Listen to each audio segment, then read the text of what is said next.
Welcome to Saul Searching, the Saul Recruitment Podcast, where we tackle all sorts of great topics in the areas of recruitment, job searching, mindset, technology, marketing, culture, and lots more. It's amazing what you'll pick up. Thanks for joining me.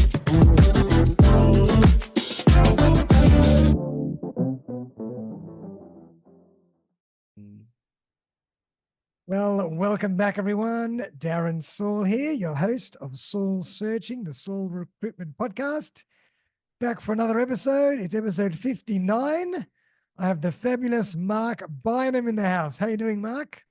Excellent. Thanks, Darren. And thank you for inviting me on your show. Oh, absolute pleasure. We're going to talk about all the fun stuff today. So the topic for today, how to build a healthy relationship with money in today's world. Do you want financial freedom and to retire comfortably on your own terms?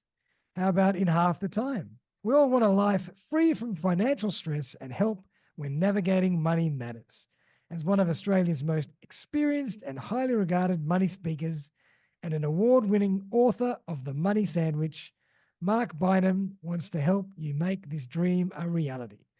Marc has spoken around the world on all things money, and with over 30 years in the finance industry as a financial advisor and now money coach, Marc wants to help his audiences with simple, everyday money strategies in everyday language and maybe a few dad jokes thrown in as well. Today, he will provide a stack of practical, helpful tips and ideas that you can implement straight away, so have a pen and paper or your phone ready. As he always tells his audiences, what's money for if it's not to help us with the important things in life? So please welcome Marc Bineham. How you doing, Marc? Thanks for coming. Thank you, Darren. Just enjoy being here. Thank you very much. Pleasure. Well, mate, let's jump in. Tell us a bit more about, your background and how you got into this field of work and why you're so passionate about it. Sure. I was a very average engineer. I'll put it that way, Darren. So after a few years, I thought this wasn't the industry for me. And really, like a lot of people, I thought, well, if I can be better at money, get more salary, I'll have the life I want. And so I went into the financial services industry, became a financial advisor. Nice. And realized very, very quickly, it wasn't actually how much salary you have, it's actually what you do with that money that makes the difference. And did that for a few decades, and COVID happened. Open heart surgery happened, and those sort of things you take a bit of stock at life. And what I realized, I did want to slow down, but I didn't want to stop. People are going to talk about retirement. For a lot of people, they just don't want to retire. And I'm sort of one of those people. I wanted to slow down, but not retire. But one of the nagging things that I found, especially about the last 10 years, was that financial advice is only for about 15-20% of Australians, and I wanted to provide a low-cost solution. So I wrote the book that basically had covered whatever I covered off in an appointment or with my clients. So I coached on savings, budgeting, super, shares, property, everything, getting a will. I have a low-cost solution. So even if you can't afford advice, there was something. And so that was really the book. And I think it sort of resonated because won the Social Responsibility Award in 2022, which was lovely to hear. Awesome. To receive, and built the website, the podcast, the newsletter, and now going around to corporations and dealing with HR people, running lunch and learn workshops and other things to get people, because we've seen COVID, and since then the cost of living, people are more financially stressed than ever before. Yep. Yeah. Well, actually, let's jump into that, because that was something that I really wanted to tackle today. Is why do we struggle with building a relationship with money, and why is it so hard to save and just live in terms of financial wellness these days more than ever before? Yeah, I think historically it plays a big part. We have a British background for a lot of that, and the British don't like talking about talking about money. We don't like talking about money. I had a family that didn't talk about money. Yeah. It was, if you raised or talked about money, it was sort of like bragging, or you felt like you're uncouth, rude. So, and I remember someone telling me a long time ago that if you were at a dinner table and with a table full of strangers and you'd rather tell them about your terrible love life than tell them how much money you earn. It's just the way we are. Americans are very different in that way. They're very happy to talk about money. They've got a very positive mindset when it comes to money. Yeah. So historical, it plays a part, our culture. But I just think a lot of things that, especially when I was researching for the book and what I was doing with my clients, the rules that were around in the 20th century aren't the rules that apply now. And just to give you a very couple of really quick examples, Yeah. we were paid weekly in cash in the 20th century. Really? Now we're getting paid monthly. We don't even see the money often. It's in our bank account and then it just goes. Yep. You could afford a home for 3 times salary in the 20th century. Now it's 12 times salary in the major cities. And things like incremental expenses, we have Uber Eats, we have all our streaming services, all these little things that unless you're really good at checking your statements, you just don't realize where your money's going. Whereas we didn't have that in the 20th century. Indeed. So I think, and technology, while great, it's gambling apps and things like this. So there's things around now that people in their 20s, 30s, and 40s are having to come to grips with. We really never had that issue in the 20th century. Yeah. And interesting you say that, because every time I get another email, every second day, your annual subscription for this piece of software is just been taken out of your bank account. Yeah. Then there's another one. I'm like, what the hell is all this stuff? I remember Microsoft, when it first came out, you'd pay for a license and that was it Yeah. for a lifetime. But now it's a monthly debit and you just don't even realize how much money is coming out of your bank account every month. So in a way, technology, because we're all using it so much and there's so many products and tools and things we have to keep on top of, it adds to the monthly cost as well, because we're always subscribing as a service to all these different products. Yeah, absolutely. And it's just something, and one of the biggest problems I hear now for people in their 20s, 30s, and 40s is, I just live paycheck to paycheck. Yeah. I don't know where my money goes. I can never save. How am I ever going to afford a home? And, until it's nearly budgeting is coming back, because you just have to. It's far more necessary now than it ever was 50 years ago when people did budget. But you may have had 20 expenses for the month. Now you have 120 expenses for the month. And people just, and so they say it's $5 a month. Who's going to miss that? But 20 of those $5 a month, or 30 of those, it adds up. Yeah. And as they say, pay yourself first. And I'm definitely not great at this, but you're always spending things. But if you just take a little bit of money and pay yourself first, put it into a bank account or a separate little entity that you cannot touch, it can really add up. Yeah, that was first around Richest Man in Babylon. The book That's it. I love that book. In 1929. Yep. But it was still very important in the 20th century, but it's far more important now. Definitely. But we actually can use technology to help us in those regards for that, because we can just say, well, we have to set up a separate bank account and you just actually get an automatic transfer at the beginning of your pay cycle. So it's the very first expense is to pay yourself. It's just the number one tip. So I'm glad you said it, Darren. Yep, I think it's really important. But let's chat just about financial wellness in general. What does it actually mean to you? And what do you think it should mean to the everyday Australian or everyday person? I think it is far more important, and you only have to go to any bank website and you're absolutely seeing they have their financial wellness surveys. They do all these other things. And there's lots of different definitions, but to me, it really has always been about to be positive when it comes to money, to be healthy and feel, most importantly, financially secure now and in the future. A lot of people, even if they say, oh, I feel okay now, but I'm worried about my future self. What am I building anything here? So to live a financially well life, I think it's evolved from that whole work-life balance that we were really trying to look for in the last 10, 20 years. But I just think, and we talk about financial wellness and financial well-being. Financial well-being is where we want to get to, but financial wellness is the state we're in at the moment. Yep. And so much of it is mindset driven, isn't it? I mean, it's all about mindset and how you build that relationship with money. As you say, a lot of the times people don't discuss these things over the dinner table in certain cultures, and sometimes they do. So all that stuff makes a huge difference.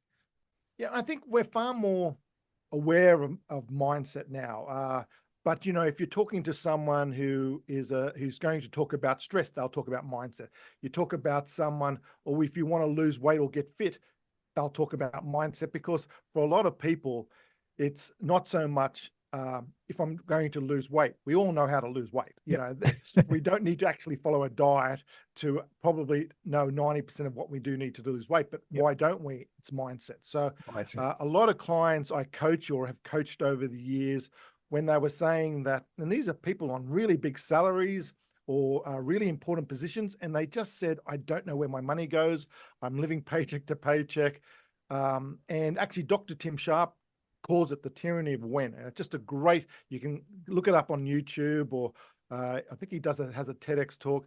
But what he talks about is you'll only be happy when the next pay rise happens, when you get your next holiday or something like that, which is always putting your happiness at some point in the future. And whereas you need to flip that on its head, be positive now, and funny enough, usually that will help with your next pay rise or your next promotion. And if it doesn't, well, your happiness wasn't dependent on it. So that's really, I think, mindset. And that's just one example. People procrastinate. They go on retail therapy, all these different things around mindset. And we just have to understand why that's happening, the what and the how we can easily fix after. Yep, I love it. And it's so true. Like, if you have a particular mindset in one area, it usually trickles into a lot of other areas of your life. And people perceive that, and all of a sudden, all these opportunities start to arise that you never had before. It's just about changing your mindset. Yeah. And that's why, people who meditate, people who do exercise, people who do yoga, and it will trickle through that. And, even having good money habits having positive conversations around money, it all helps in other things, because financial stress will affect your relationship, will affect your work performance, will affect your social life. So it's all intertwined, as you said. Yeah, so true. So I'd love to get into, some nitty gritty tips and tricks and tactics for how to best start to build that relationship with money, and maybe just save a bit of money. So what can you kind of provide the audience with in terms of how to help them do that? Well, I think you've said the very number one tip, pay yourself first. But I do think going past that is you need to understand where your money's going every month. You need to look at your last 1 or 2 or 3 month statements and just go through. And I know if I say, I'm going to teach you to budget, it just has a negative connotation. So I get that. But at least if you understand where your money is going every month, you then have a sense of control. And for a lot of people, it will just be, wow, I didn't realize I spent that much on Uber Eats this last month. And just knowing that, it will help subconsciously or consciously help you develop better habits.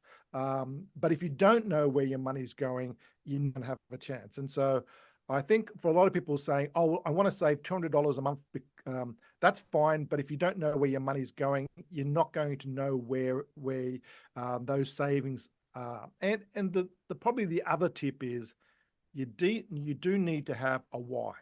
You do need to have a goal, a target, a plan to get there, because if you it's not so much when you're flush with money or you've got some extra money and you want to say, I'll put some money to save. It's when times get tough that if you've got a real motivation, I'm saving for an overseas holiday, I'm saving for my deposit for a home, whatever that is, there's a why.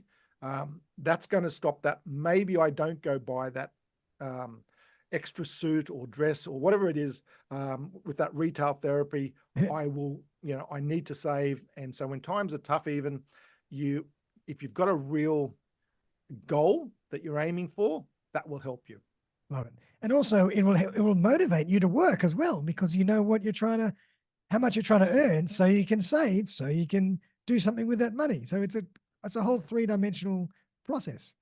Yeah. And it's one of the things that there's a lot of research now around financial stress, financial well-being, and the work in the workplace. And I talk about how the productivity, and we have technology which can help us with our banking, but as I said, it can also hurt because, people have their phone out on their desk when they're trying to work and be productive.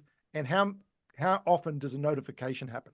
How often does an email pop up? How often, and all these little things, these incremental distractions that just stop you from being productive. And if you're seeing there's a bill or something that's there, or some advertisement for something that you want, it's going to cause stress. It's going to cause financial stress, and it's going to stop you being productive. So I think we really do need to just be looking at how these things are on our productive. And I think people are getting better at emails, but now notifications on their phone is. Hi guys, just a quick message. I'm always on the lookout for engineers in the managed services space across Australia, support engineers, systems engineers, network engineers, and solution consultants. I only work with the best companies that are going places, really value their staff, have great techs, and offer stacks of training and other benefits, up to $1,000 for successful referrals. Who do you know? Feel free to give me a buzz, 0414 659 800. But right now, back to the conversation. Just Never such a ends. distraction. Yep, crazy. And what about in terms of debt? I would love to tackle that because that's such an interesting topic. You know, there's good debt, there's bad debt, people say. Maybe you can break that down for us and help guide people in how they might start thinking about building debt in the right way. And it's not trying to, I talk a lot of in corporations and workshops, and I do raise this, and they say, oh, we don't want you to sell. And it's not really selling if you understand these are the new rules people need to play by. In the 20th century, you would borrow to buy your home. And that was an example of good debt because you're buying your home, you need a house to live in.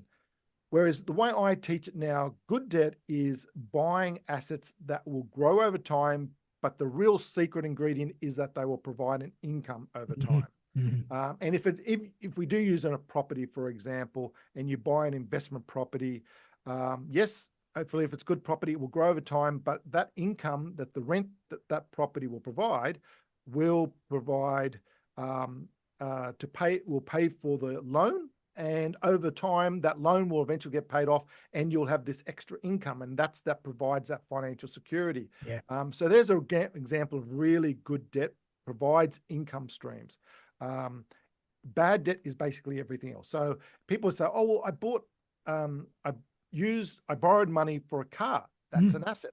And unfortunately, really isn't for that under that definition, because really as soon as you drive that car off the lot, it depreciates. It goes down in value. You only have to try and sell that car a day later to know it's actually dropped in value. It's not going to make you any money. You're eventually going to spend more money on repairs and everything else. Absolutely. And unless you're going to use it as an Uber driver, it's not going to provide an income stream. And that's also you having to do it. You've already got your job. You don't want to have to get a second job. So a car is something we need. I get that. But understand the debt for that we still classify as bad debt. Obviously, credit cards, buy now, pay later, all that sort of stuff is just bad debt. It's not buying assets that will provide you an income stream later on. Yeah. And I suppose that's the hard thing, because a lot of people might want to start investing in assets that will provide them with some source of income at some point. But it's also finding out about what assets are available, what's around. There's so many different styles of assets, I'm sure. Yeah, and it's one of those things, we're busier. That's the other thing. We're busier. Time is such a precious thing. You see people like Richard Branson and all these others, and they pay people thousands upon thousands to get them time back. Because we have a busier lifestyle than we ever had. And that's another one of those rules of the 21st century. You need to get access to good experts, specialists, coaches. People absolutely now for their wellness are seeing mental health experts far more than, 20th century, you would never dare see that. That was a sign of weakness. Now we're sort of grown up and we're willing to see that. And it's the same when it comes to money. If you're going to go buy a property, you don't want to be that person who's going to go to every auction for the next 2 months trying to find a property and get outbid. You want to go get someone, and it may cost some money to go. Well, it definitely will cost you some money to get that, but it saves you making a terrible mistake. And to give you an example, I have this slide. I do my presentations, and it's just for people who are in Sydney, a place in the eastern suburbs, and 10 minutes away from each other. And really over 10 years, one grew 20% and the other grew 70%. Wow. And that was purely exactly the same 2-bedroom unit. You would look exactly the same in 2010, but by 2020, significant differences. And you wouldn't know that unless you had inside know-how. And so use experts, because they just save you time, but they also save you from making bigger mistakes. And I just think, people listening to people like yourself, listening to other experts, it'll just save you having to make those mistakes. The best sports person in the world still has a coach. Absolutely. The richest people in the world still have mentors or coaches. Yeah. We should have mentors at work, Yeah. all that sort of thing. So I think pay money to stop you making expensive mistakes. Yeah. And, you can't know everything. You don't have the time to know everything and study everything. You just can't do it. So you focus on what you're really good at and what you're passionate about, and you get experts to help you with other things, and you use their knowledge. Yeah, use your friends. You don't have to. There will be someone who will know something. There will be someone who knows a financial advisor or a coach. There'll be someone who knows a property advocate. Yep. The same thing. I wouldn't go directly to a bank for my mortgage. I'd get a mortgage broker, someone who owns their own small business, who have you at the best interest, Yep. Rather than a bank where that manager may not be there in 6 months' time. They may still use the same bank, but get someone who knows what their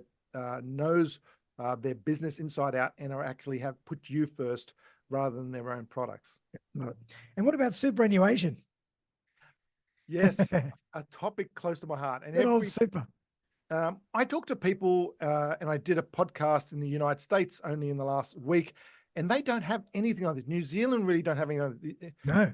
The 11%, or the superannuation guarantee that the government put in place, which has grown over the years, is such a good thing that people will retire on a significant amount of funds. Yes, you might have to wait till you're 65, but it will be there, and we're all living longer. My biggest issue is whenever you see a superannuation ad, it's always about making more contributions or moving it from this product to that product. Mm-hmm. Whereas for me, I find most people have this Goldilocks syndrome. When they join a workplace, they just join the default super. And so whatever that company is, look at where it's invested.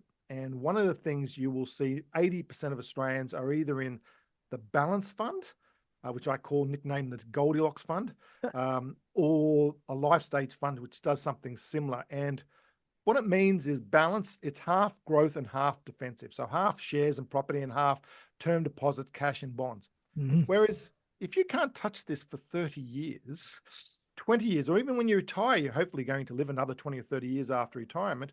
Why aren't you getting the maximum? Why aren't you getting it? And so I like my clients I coach to look at what the growth fund is, look at what the high growth fund is, look at the ethical investment funds under most funds, and seeing if you can help change the world. But always look at 10-year averages. Don't look at 1-year averages, 2-year averages. That's gambling for your money. Look at 10 years plus, right, and look at the averages, and you'll see between a balanced and growth, I'm just on approximate 2% better. Over 30 years, that will double your funds. Wow. So the balanced ones are playing it safe. It is, because I get, people don't like seeing once every 10 years, and that's understanding that the share market does drop one to every 7 to 10 years. But if you understand that that's the case, well, every 1 to 7, 10 years, I'm going to expect a bad year. That's it. But the other 7 to 10 years, it will be positive. And if you can't touch the money, you just want it working as hard as possible for you. Yeah, love it. Simple as that. And any other just general tips for people in the workforce on how to start thinking and spending money the right way? Maybe not spending money on things that they shouldn't, or I know it's a very individual, subjective thing, but any mindset hacks to how people can do that? Funny enough, get a financial gym buddy. Get someone, start a conversation with a friend, start a conversation with your own partner. The amount of couples that used to come in and they just wouldn't talk to each other about it. They thought, they had their own private accounts. And I thought, you're in a relationship, but with your friends, with your partners, you need to have positive money conversations. And I think that will help change it. It will take the stigma away from money's a bad thing. Money is a great thing as long as it's used properly to help create memories that last a lifetime. Yeah. Just sticking money away in a bank account to look at your bank account balance, that's not life. That's not an effective way. But I think having really good communications, and for an example, a client of mine did just recently, which I just hadn't even thought of, as a ripple effect. She was saying to her friend, I'm trying to save. I want to get this deposit for a home.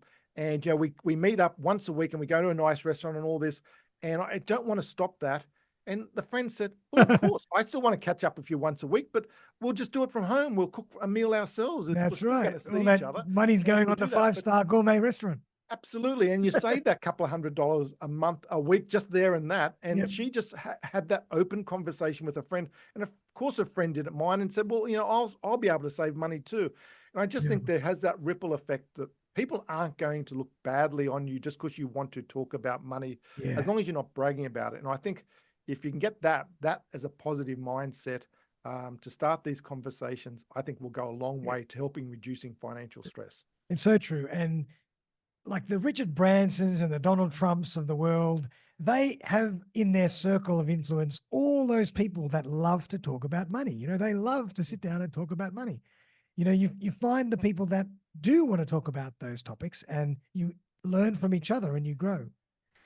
Absolutely. And, even someone like a Richard Branson or Bill Gates, they're the biggest contributors to charities. They're as well. they're the, when they have time, and as I said, they pay a lot of people to give themselves time. They have a lot of other people working for them to have free time. They'll realize, money can't buy you health. Money can't,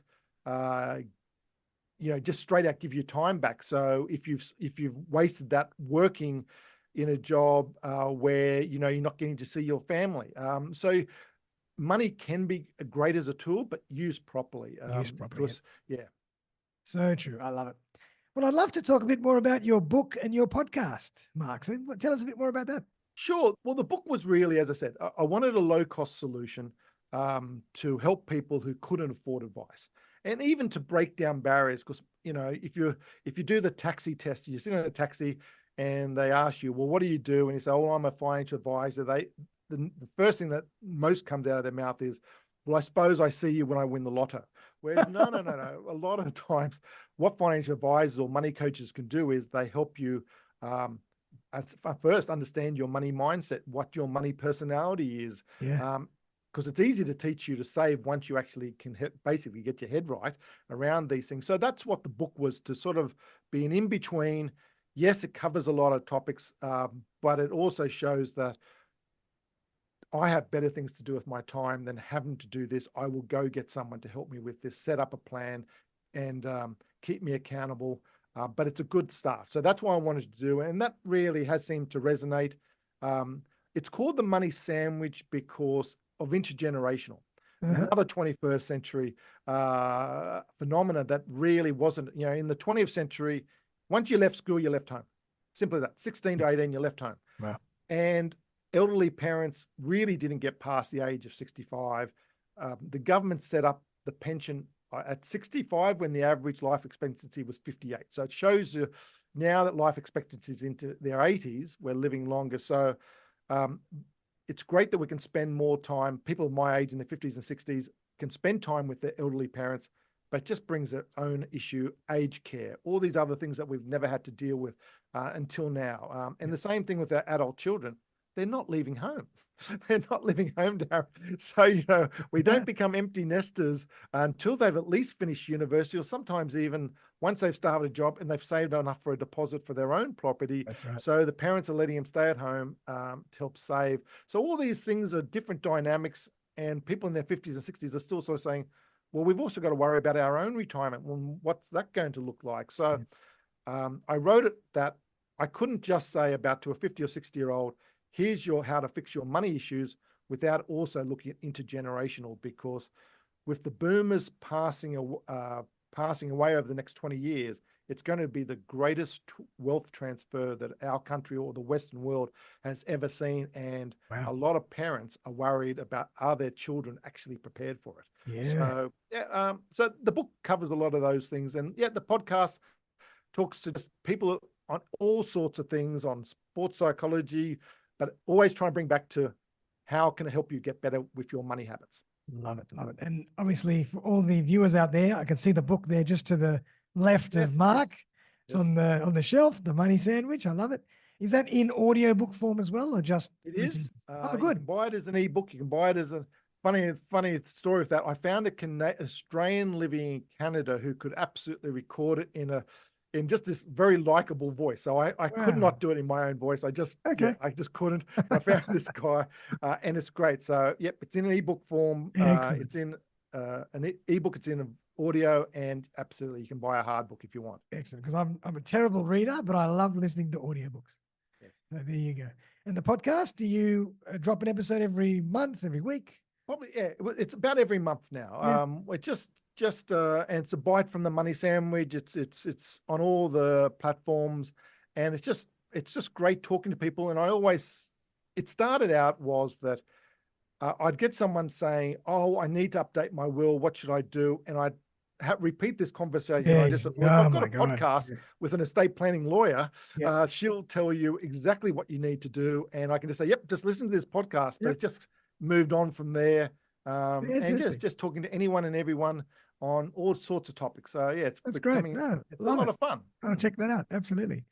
Well, Mark, I mean, I'd love to learn a bit more about how you work with people. Do you coach people one-on-one? What are your courses, etc.? How does it all work? Yeah, a range of things. I definitely do keynote speaking. So I love Okay. talking about this and getting people motivated to be more positive around money. But what's probably my bread and butter and I love doing is dealing with HR firms to talk to corporates, to talk to their Cool. employees, lunch and learns, running workshops, running webinars, and all sorts of things. And just, people will say, can you just do a retirement one? Can you do just one on property? Can you do just how to save, how to stop living paycheck Amazing. to paycheck? So a lot of that type of stuff. I'm now I'm getting a few grants so that I can actually do to, I suppose, lower socioeconomic areas where I can just do it and they're done for free. Nice. But just anything. And I will do one-on-ones coaching, but I'm doing less than that nowadays. Okay, so it's more workshops and keynote speeches and that kind of stuff. A lot of fun. Oh, that sounds great. Well done. Love it. And if people want to find you, they just jump on the Money Sandwich. moneysandwich.com website. Yep. Yep. All the links are there. They can find all the it. links are there. Yeah. Love it. All for corporate, for speaking, about the book, everything is there. The moneysandwich.com. Beautiful. And if I can throw one more question at you, please. I mean, how do you think things are going to change in the next 20, 30, 50 years in terms of how we should think about spending money? What are the trends or what are the insights that we might have to be aware of? I think people, it's even the last 5 years, people were talking about financial freedom 5-7 years ago. Now they're talking about financial security. So really cost of living has really hit home, and financial wellness and financial well-being and feeling more positive and reducing financial stress. I think if we really can, as a society, understand the stress around where the time we're wasting stressing over money, if I can put it that way, like that, we can absolutely, use that extra time to, building better relationships, for innovation, just to building a better world. So I think, we do need to get better in understanding the stress that's dominating our lives, how to get control of technology rather than technology controlling us. And if we do get more positive with money, I just think, whereas people used to be thinking about retirement I will work my one career and eventually retire at 65, people are wanting to live a far more positive life. And they could have 3 or 4 different careers, but they will every 10 to 15 years have a 2 or 3 month break, and they'll travel the world. They'll go around Australia. Yeah. And I think it'll be a far more positive way as long as they can get that financial security. And as I said, if you understand the new rules around money and building income streams or passive income streams to help supplement your salary, we'll be in a far better position. Yeah, I love that. Well done. Well, what a great way to finish. But Mark, I really appreciate you coming on the show. It's been an absolute pleasure. Thanks, Darren. It really has. Just lovely to chat with you. Thank you for inviting me. My pleasure. And I'm going to put all the details in the show notes for people to access Mark's website, his book, his podcast, check out all his other information. I'm sure there's plenty on your website, but it's been a fantastic episode, something a little different, but something that's really important. Awesome. Well, Mark, thank you so much. Everybody out there, I hope you enjoyed that as much as I did. And we'll see you very, very soon for our next episode of Saul Searching. Bye for now. Thanks again, Mark. Thank you, Darren. Appreciate that. Thanks again for joining me for another episode of Saul Searching, the Saul Recruitment Podcast. If you'd like to join me as a guest on the show, I would be delighted to collaborate. Feel free to buzz me on 0414 659 800 or email me on darren@saulrecruitment.com.au. I'm always on the lookout for great guests who can share their stories and expertise with my community. But for now, though, have a fantastic day, and I'll see you next time.